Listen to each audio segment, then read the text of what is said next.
on that note. Now we're starting the last part, which has to do with gluconeogenesis. And so this is, hopefully you take in medical terminology, you can figure out what it means. Okay. So what does sugar neo means? Neogenesis, making it, so we're creating it. Okay. So it's all over.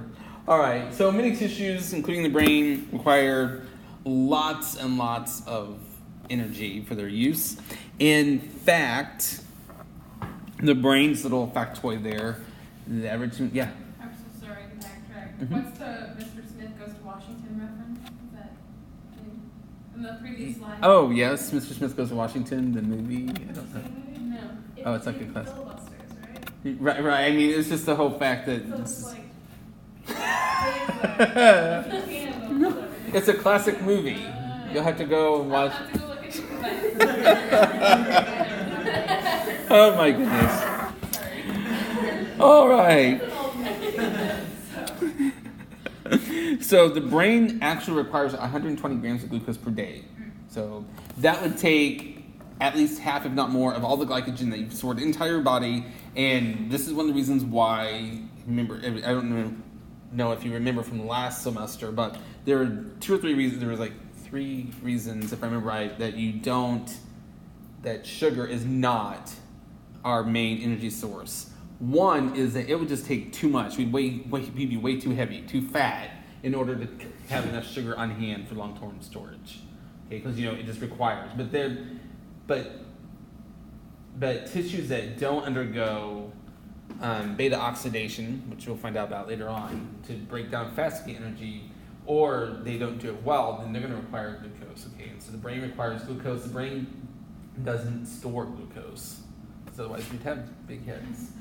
Right, and there are some of the other reasons that, if you remember, first of all, the sugar is already highly oxidized. Remember, sugars have alcohols on pretty much every carbon hanging off of it, whereas the fat isn't. Saturated fats, have only the oxidants at the very, very far end. Whoops. And another reason has to do with hydration. Because sugars, because of all the alcohols, they also carry water along with them. They're not completely devoid of water, so that makes it really heavy. So not only would you have to have so much sugar, you'd have all those waters that are hydrogen bonded to it. And I mean, you'd literally weigh, I'm sure, hundreds, if not thousands of pounds, just to have enough for your daily walk.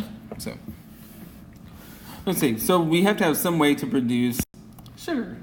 And so, she's no longer with us. She went on.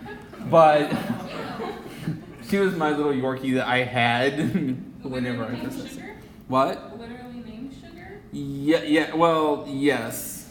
And so when I inherited her, when her name was Sugar, I didn't call her that. I had a different name for her. I had given her a good, native name, but her name was Shagopal, which translates like beautiful jewel kind of thing. Mm-hmm. But I did not buy the bikini for her either. It's so cute. I had a girlfriend at that time that would buy her lots of outfits. And when we first moved to Florida, she's like, well, every girl's got to have a bikini. So she wore it either 1 or 2 times total, so I could take the picture. And so otherwise, did she like no. it, or did she used to take it off?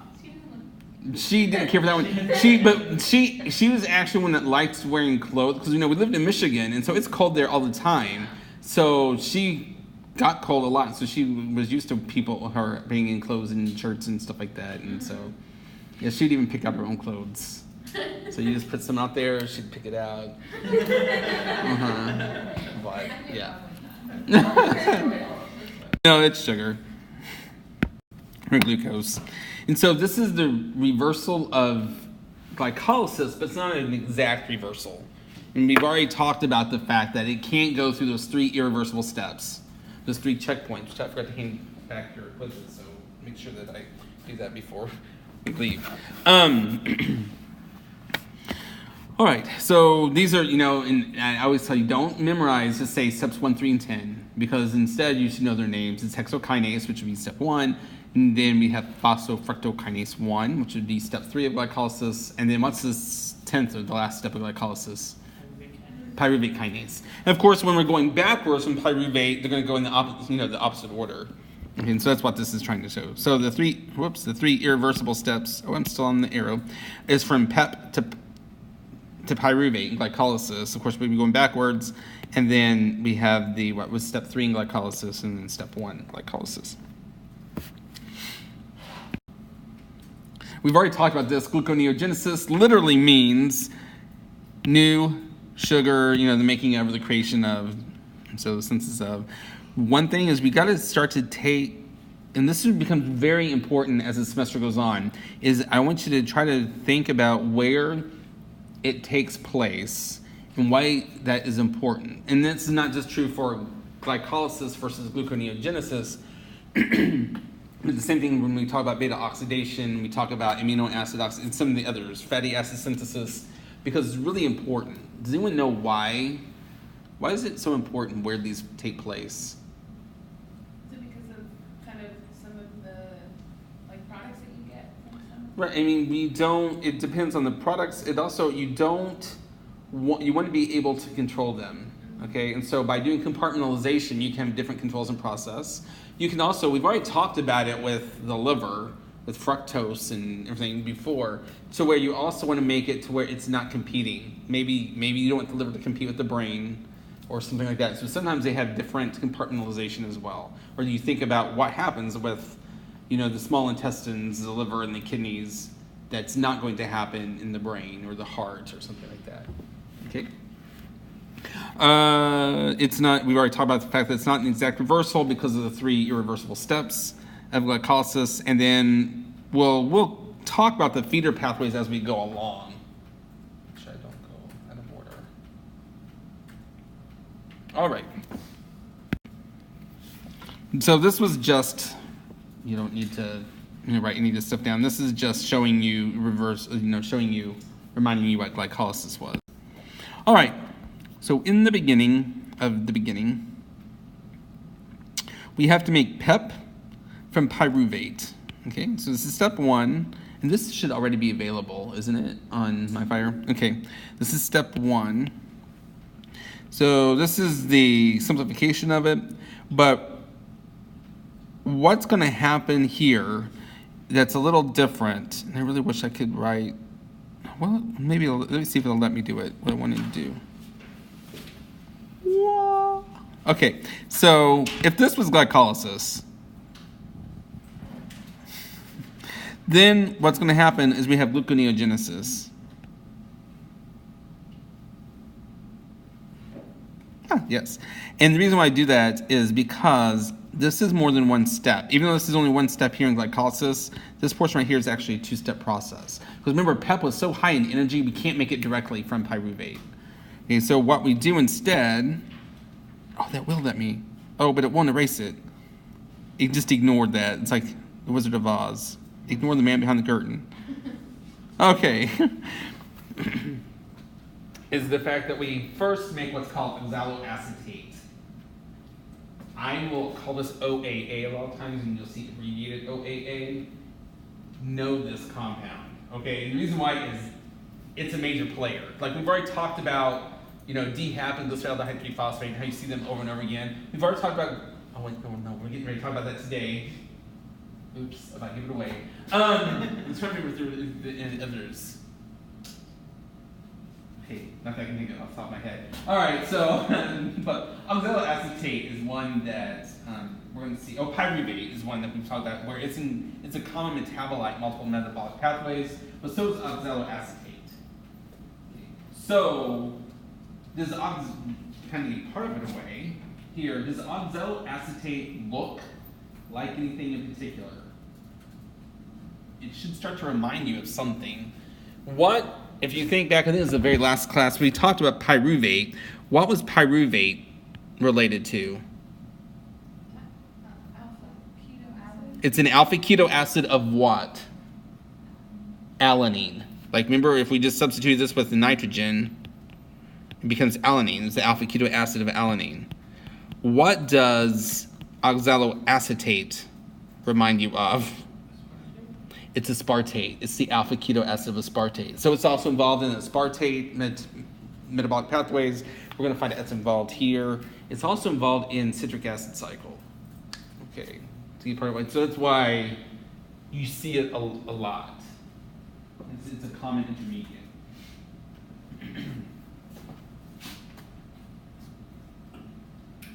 All right, so if we just look here, we know, knowing what we know about enzymes, what class or classes of enzymes can do this?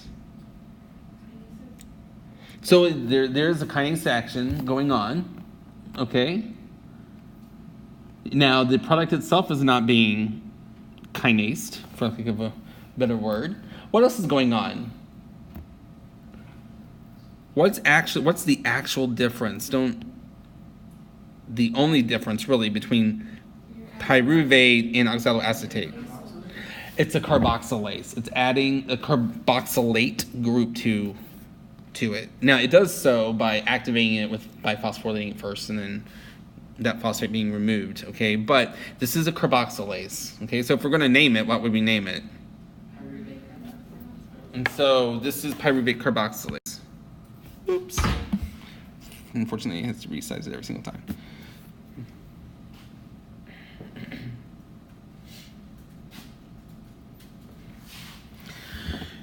So pyruvate carboxylase actually has a couple of, more than a couple. It's got multiple things that are required in order for this to occur.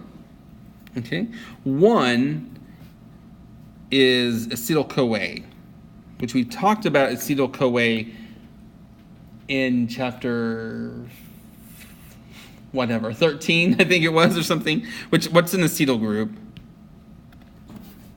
How many carbons are in the acetyl group? Two. And this is just what it looks like. And the CoA is coenzyme A. Okay, and so remember, it's involved a lot of times with the transfer of what we'll find out with transfer of acyl groups and things like that. But that's what acetyl-CoA looks like. So it's activated by acetyl-CoA. There's also one of the reasons why it's activated by acetyl-CoA. And does anyone know why? I mean, it'd probably be a good like MCAT kind of question. And it's not one that you should know at this point in time. But if anyone knows it, it would be amazing. Does anyone know, where do we get acetyl-CoA? What is it a product of? So it is the beginning. It's at step 0 of the citric. Pyruvate becomes acetyl-CoA. So what happens is if you have lots of energy, okay, so if you've got lots and lots of energy, acetyl-CoA will start to accumulate, right, because you're not using it all up. So why does it kind of make sense that acetyl-CoA is going to activate this process to make glucose? We're going to store the sugar, okay? And so that's one of the reasons why. You can also get acetyl-CoA when you start breaking down your fats. And so, what happens is if it starts to accumulate, it's going to also turn on the fat storage, okay? Because it means you got plenty of energy. It's starting to back up from the citric acid cycle, and so it's going to activate this entire process, which makes sense. Okay, also, one other thing that our good friend magnesium is required, right, which I already told you that's not a surprise. And it requires another cofactor, which we haven't seen before, and that's biotin. But you've probably seen that as being a health supplement and everything. You do need it. It is important. Biotin is important. We're going to go into a little bit more detail in just a moment about biotin. Oh, I think it's right here. Okay. So this is pyruvate carboxylase. So this is reversible? Yes. Mm-hmm.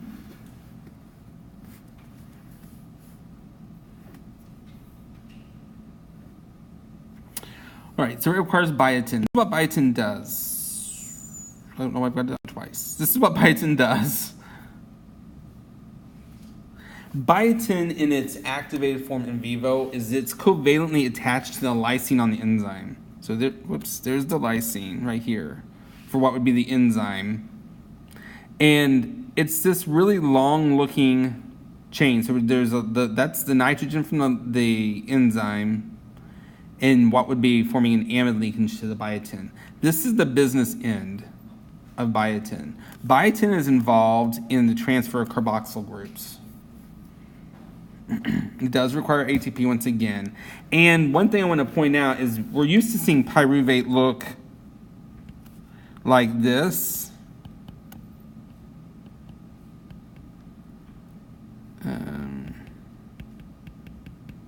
But this is a key, and this is a ketone. Like that's, and if you think back to organic chemistry, ketones can also be in what they call the enol form, which would look like this. And that's what this is, or enolate. Here they're showing as an enolate, which from organic chemistry, if you remember, what happens is you get just what they're showing here. The way this works is the enolate comes down to reform the double bond, and it breaks the double bond of the ketone. It breaks this double bond. That's why enolates can act as nucleophiles in of themselves. It's technically not considered a nucleophilic attack, but it can act similar to a nucleophile, and it smacks the carbon of the what will become the carboxylate group. Okay, to free up the biotin, and now we have oxaloacetate. But what's really cool about this biotin and this enzyme is that it literally swings. It moves. It moves like an arm. And so a lot of times you'll see biotin in some of these big enzyme complexes to where they literally will move from one, it's held down to one subunit, but it moves from one active site to the other active site, just back and forth, like a little tether. So that whole thing right there is from one carboxylate group to the other carboxylate group, that's biotin? Mm-hmm. Well, see, this is all, it's kind of what I don't like about this figure. This is just one biotin right here. Oh. So what happens is bicarbonate, which your body has plenty of, at the expense of ATP, I think it probably forms something like carbonyl phosphate, which that'll make more sense later on, it adds a CO2 group to the biotin. When that gets added on, it swings, and it can swing to a different subunit or to a different active site to the waiting enolate form of pyruvate for the pyruvate to add the carboxyl group on it. Oh, so just those, that two like like pentanol thing, the little cyclic things, that part is just the biotin part? Yeah, this right here. This is only one lysine. They make it look like there's two, but there's only one lysine. So you can imagine, here, wait a minute. Oh, that's wrong color. Sorry. This doesn't exist. Then what happens is, well, let me do it. After it adds the CO2 group, is it moves down into that position. Oh, I see. Okay, so that's like an after. Mm-hmm. This was like the before. So that's what it means by site 1 and site 2. All right, so then second step. So that was the first step of pyruvate carboxylase, was the first step in gluconeogenesis. The second, and we're still trying to make PEP. We still haven't made it yet. We made oxaloacetate. The second step goes from oxaloacetate to phosphoenolpyruvate, PEP, good from PEP. It requires a DTP in a phosphorylation. Okay? So, and by the way, it's got two different names depending on the organism, like animals versus plants. If you give me either one, well, to me, the animal one makes more sense. But if you give me either one, I would accept it, but the animal one wouldn't make sense. Because what class of enzymes can do this? What's a class of enzyme? Because what are the differences? There are a couple of differences between this. Let's think it through. What's one difference between oxaloacetate and phosphoenolpyruvate? A phosphate group was added, and then what else? Reduction of carbon dioxide. Right, and we decarboxylated. Okay, and so those are the two differences. So what class of enzymes could this be? It's a kinase, and this one is, so for animals we do call it a kinase. What else could it be? Right, well and for whatever reason it's named for the reverse, even though it's irreversible, I don't know why. But for animals it's called PEP, phosphoenolpyruvate carboxykinase. See, it does both a carboxylase type of reaction and a kinase reaction. For plants, for whatever reason, and I don't know historically why, because I'm not a botanist, they call it PEP carboxylase. They just ignore the kinase portion, but that's why. It makes sense to me when they're on the animal side.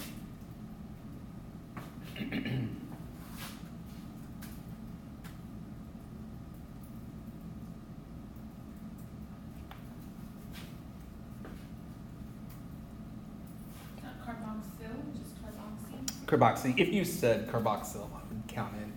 people know what you're talking about. Then I am having problems with this today. I've been throwing it all over the place.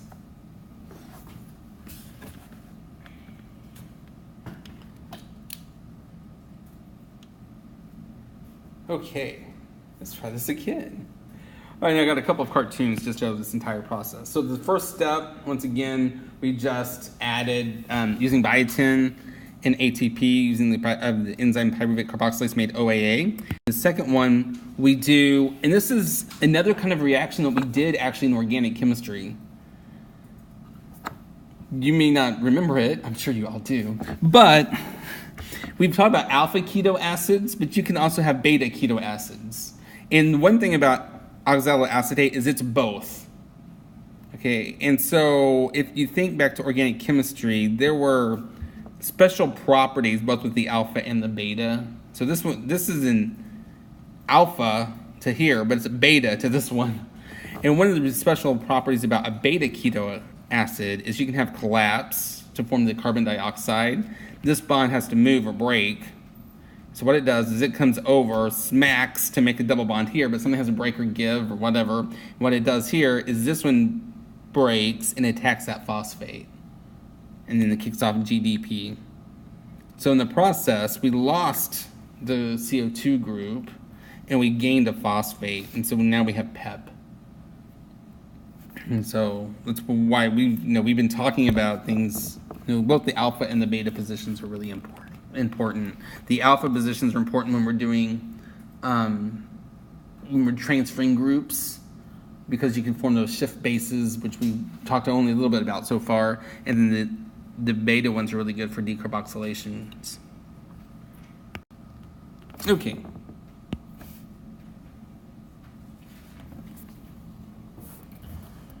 All right.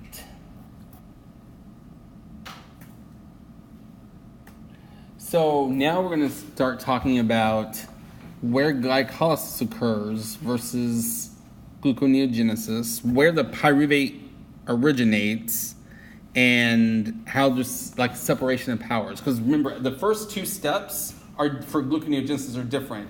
But then what had been step, 9 all the way through step 4 would be the same. So it can occur in the same location. Then you get to step 3, which has to be something different. Okay, so we're going to have to keep that in mind. And there are 2 paths from pyruvate in order to make PEP. It depends on how much lactate is around. The cytosolics, that should give you a hint, pyruvate and alanine. Okay, and why does it make sense? Why? That's one of the reasons why I wanted to point out alanine. What is it about alanine versus with respect to pyruvate? It's the alpha keto acid version of, well, I should say, it's the amino acid version of the alpha keto acid of pyruvate. Okay. Lactate, which we've already talked about, remember you can go from pyruvate to lactate with lactate dehydrogenase, and then cytosolic pyruvate. And then finally, it also depends on NADH. Because remember, a lot of this is NADH driven. When we have lots, so do you do gluconeogenesis when you have lots of energy or when you don't have lots of energy? You have lots of energy because you're ultimately making the glucose for storage. Okay, and so therefore that means we usually have more NADH than NAD plus, because NAD plus means that you're using things up. NADH means it's backing up. Okay. So it would just so pretty much you go through glycolysis and you make your pyruvate, and then it would test the levels and see if you need the pyruvate for anything, and if not, it would go through gluconeogenesis. No, not necessarily, because that's our thinking. Many times that we only see one or the other, but they're all happening at the same time. And so that's why we have these systems at checkpoints all along. And so at any point in time, it could be in the middle of step 6 or whatever and not realize, but then we no longer need that energy, then therefore it's going to start going backwards. Okay, so that's why it's not a stagnant process, it's a dynamic, constantly in a state of flux. And it's not just glycolysis and gluconeogenesis. We also have fatty acids coming in. We've got amino acids. If you had a protein-rich meal, you've got lots of things that are all taking place. Okay, so the pyruvate, part 2, That's my culture for you for the day. There are 3 methods. When pyruvate is converted to oxaloacetate, it's because this is happening inside the mitochondria. Okay. Is that what the mito has? Yeah, mito is mitochondria. Okay, it's because it's my abbreviation. You'll see and technically, the singular version for mitochondria is mitochondrion. But just let you know. But I just say mito a lot of times because it becomes a real pain. But this is a problem. Is that the mitochondria, and you're going to see our good figure of the mitochondria over and over and over again, because mitochondria are so important. What does a mitochondria kind of look like? Like a jelly bean? It does. And what about on the inside? What does it look like?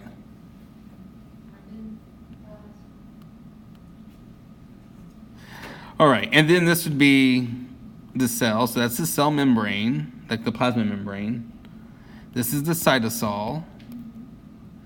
This entire thing is mitochondria, and this is not drawn to scale. Mitochondria are really tiny. Okay, what is this for the mitochondria? This one that I'm pointing to in this color. That's the outer membrane. What is that one called? That's the inner membrane. Okay, what about, let's change colors now. What's all this called? It's like the Holy of Holies. Faith integration. What is all of that called? It's called the mitochondrial matrix. You have entered the matrix. And then we've got this area out here, which purgatory? I don't know. I can't do a faith integration here. What is that one called? Nope, because there's a cytosol. It's the inner membrane space. Okay. And so what happens here is we have oxaloacetate can be made. Let me go back to another color. No, that is the color. Oxaloacetate can be, and there's pyruvate and oxaloacetate in here. Because remember, I mentioned oxaloacetate comes from a couple different places. One's from aspartate, but where was the other one? Like a major player for oxaloacetate. What other major metabolic pathway is it involved in? In fact, it's the main metabolic pathway for it. It's a citric acid cycle. Where does the citric acid cycle occur in your body? It's the mitochondria matrix. So we have oxaloacetate here. This is the issue. It can't get out to where glycolysis occurs out here. Whoops, this is the wrong color. But glycolysis is in the cytosol. And so we've got to somehow get that oxaloacetate out. The mitochondria have no transporters for OAA. So what happens is we do have transporters for malate in the mitochondria. Malate is also part of the citric acid cycle. So even though it's technically not it's technically not considered a part of gluconeogenesis, it's going to intersect. We have like a merging, just like you can have two freeways that merge for a brief period of time and they diverge and stuff like that. The same thing is happening here. Oxaloacetate has to first be made into malate. Malate can then leave that Holy of Holies to enter into the heathen world of the cytosol, cytosol, I guess. But in order to where it gets converted back to OAA, and then, we can go on from there. All right, the second method has to do with alanine, because we can take alanine and make it directly into pyruvate, and then from there it can go be transported out directly, just like what we talked about in part 1. Does anyone know what enzyme converts alanine into pyruvate? And so, this is where you draw what they look like. So we have alanine. Let's see. This is alanine.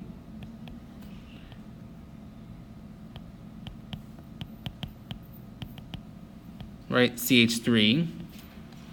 And it is definitely reversible. And this is pyruvate.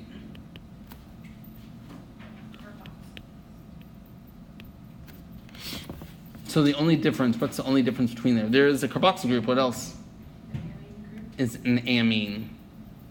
And so it's an amino transferase.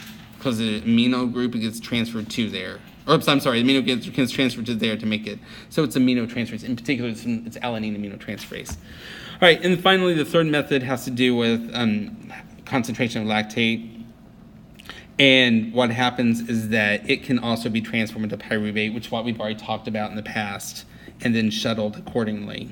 Okay, and so, all right. So this is the little that comes out of the book. There's a lot going on here, but I really like this picture.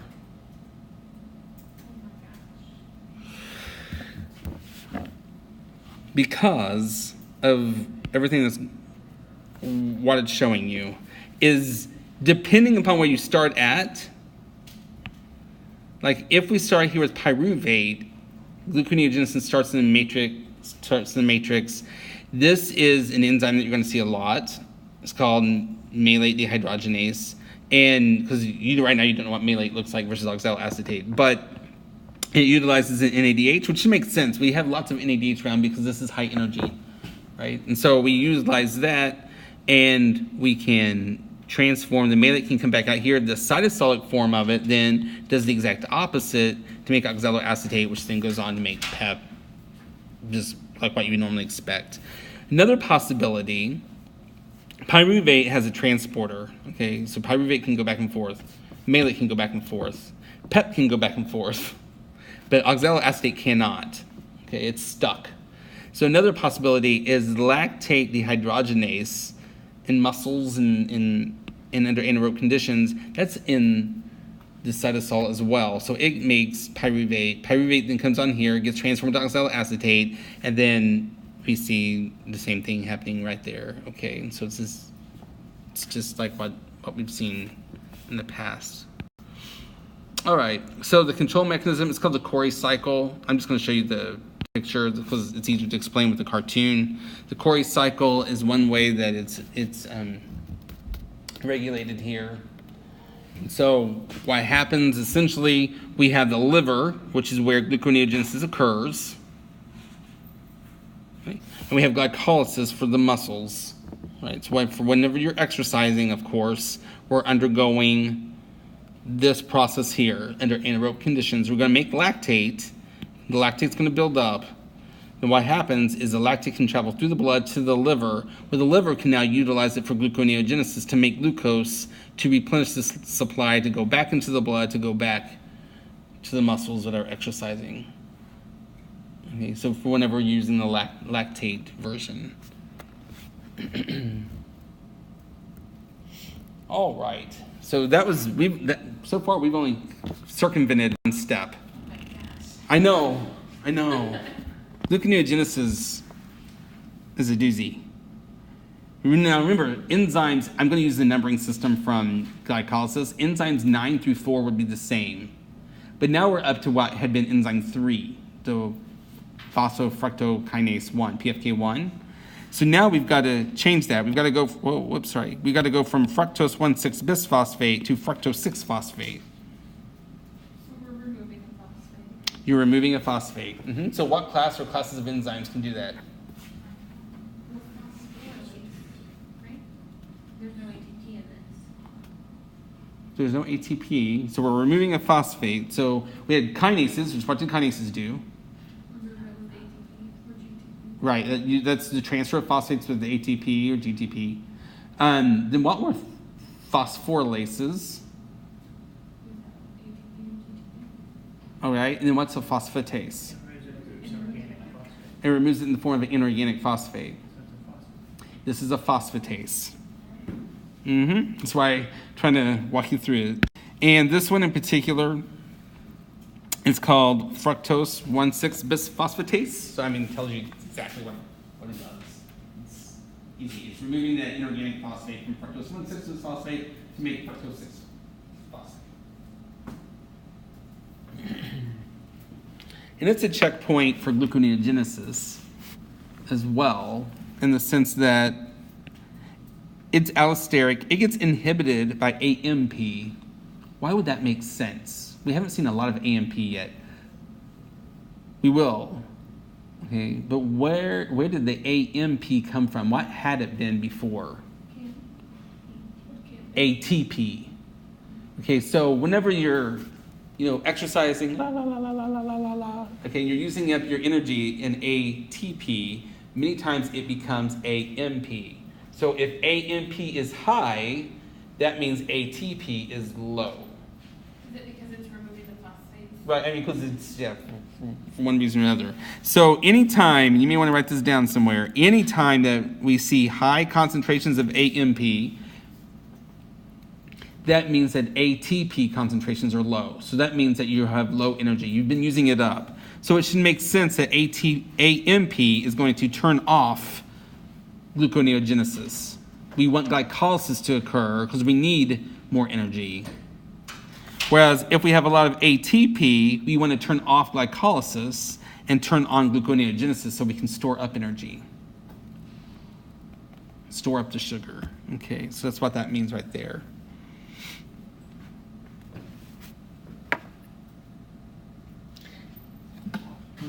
The next enzyme is the same, just like it was before. Okay, so what had been step 2? This is what step. I don't even know the step numbers for gluconeogenesis. But what had been step 2 of glycolysis now occurs, and we have glucose 6-phosphate. Okay, but we've got to try to make glucose 6-phosphate into glucose.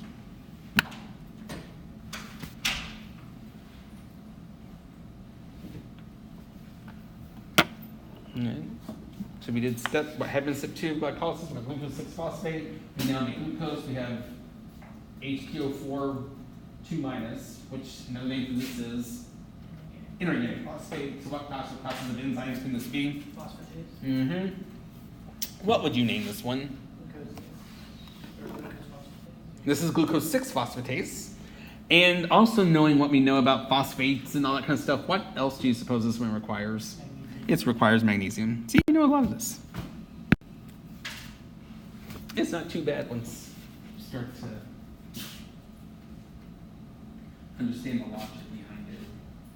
What's wrong with what you for the... And I'm sorry, the word phosphate got cut off by the picture whenever it was formatting it. It's supposed to say glucose 6-phosphate. But I can't move it. See, it just moves all of it. All right. This is really important. Okay, it's magnesium activated. Yeah.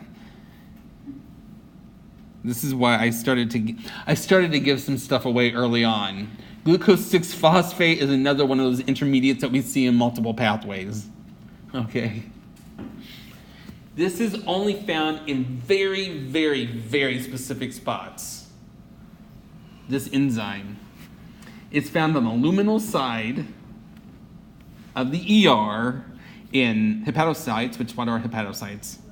Liver cells, renal cells, which are kidneys, and epithelial cells of the small intestine, which are small intestine cells. Okay, so so none of the other tissues can supply glucose to the blood. Okay, those are it. So the question is, why is that so important? Okay, so you have to think about, well, what do those 3 things do? And also, why is it important that, why is that important? So without me trying to go, what are some of the reasons why that makes sense? Well, the small intestine would be based on just what we eat. Mm-hmm. Right. No, and kidneys also do the filtration and everything as well. Mm-hmm. And then the liver does a gazillion and one things. And what it also means, and this is what, that means that they can only produce the sugar that's required for the other cells. This is an important concept to get, is that if every cell did it, then the moment that they would make glucose 6-phosphate, let's say that your heart did it, the moment, which your heart requires lots of energy obviously, the moment it would make glucose 6-phosphate, it would turn around and start to try to break it down. right? It'd be a futile cycle. So the heart can only go that one direction. It goes forward, if you think of glycolysis being forward. Whereas the other ones, the ones that are involved in the providing of nutrients and stuff like that, they can go backwards and they can provide the sugar and stuff for it. So therefore, the glucose 6 phosphate is not hydrolyzed by the cells that need it the most. Okay. So therefore, the glucose is made by the liver, the kidney, or the small intestine, and can be used as for the brain, the tissues, stuff as needed. Obviously, we also have dietary sugar as well. But we see that kind of compartmentalization. That's the word that they like to use. Either within the cell, which we've seen that with the mitochondria and how there are certain steps that can only occur inside the mitochondria and then certain steps that occur outside. And our body, we haven't got to it yet, but our bodies utilize that to its advantage. It has to do with the NADH and FADH too. But then we also have the compartmentalization and the hierarchy within the cells themselves. And so I don't know how much you guys get to go into physiology and EMP, but that's the kind of stuff that you talk about in physiology classes. This is just a little cartoon of all of it. So you can see, I like this cartoon in the sense that you can see it looks kind of funky, but we can see that there are 2 steps here. Everything is the same. We have a different step there. They forgot to put in the 1 step, but then we have the last step that would be. Okay, and they let you know, it occurs in the ER, so on and so forth. This is just FYI. We're going to actually find out a lot about this throughout the semester as we go along. We talk about the other pathways. And that's that there are certain amino acids or citric acid cycle intermediates that are called glucogenic. That means that they help provide sugars when needed. And it should make sense already. We can point some of these out. Alanine can be used to make pyruvate. That's alanine aminotransferase. Okay, and it should make sense that aspartate can be used to make oxaloacetate. But we're going to find out a lot about these other ones as we go throughout the semester as well. So these are other ways for us to get energy, for us to get glucose when needed. And our body scavenges this as well. Because you can just think that as you start to starve, or in between meals, you can start to scavenge proteins from alanine, aspartate, and other things to make these, to go in the citric acid cycle as well. And that's just a little thing to show you and then I just want to usually just spend just a minute or two. We don't get to talk about this one very much at all. This is the pentose phosphate pathway. It's important in the sense that it has to do with 5 carbon-containing sugars. The big thing for it, that one of the reasons why we talk about it, is it too utilizes glucose 6 phosphate, a common intermediate, and it's used to make NADPH. We only see NADPH in this semester a couple of times. One has to do with fatty acid biosynthesis. Okay, and so this is one way that we have to make the stuff, because instead of using NADH, it uses NADPH, and it's also important for nucleic acids, to make nucleic acids. But one thing, these are just the first 2 steps. As I mentioned, it starts with glucose 6 phosphate. It makes ribulose 5 phosphate. The NADPH goes on. It's very similar to NADH. It's just that certain enzymes can only utilize NADPH. But this is the part that I wanted to show. In the past, we've had, glycolysis, which is linear, and so is gluconeogenesis. I draw it like this, but it's a line. This one, and we're going to find that the citric acid cycle is a cycle. Then we've got the ones for the fats that are spiral. We've got this. And what happens here is we have this 5 carbon-containing sugar, and then they just swap partners, is all it is. And so we have a 5 and a 5, and then what happens is it moves 2 of the carbons over. So now we've got a 7 and a 3. Of course, this is glyceraldehyde 3-phosphate, which is a common intermediate in what pathways so far that we've seen. Glycolysis and gluconeogenesis. And then we have them combining once again to make a 4 and a 6, and the fructose 6-phosphate, and another xylulose phosphate, which was from before here, can come together and make fructose 6-phosphate. I said that wrong. Fructose 6-phosphate and glyceraldehyde 3-phosphate. Both of those are for glycolysis, and so then it goes back on. But it kind of looks to me like looks like a lattice or little X's, but they just literally swap carbons from one thing to another. And some of these are used to make nucleic acids, and then the important thing is it's also used to make NADPH.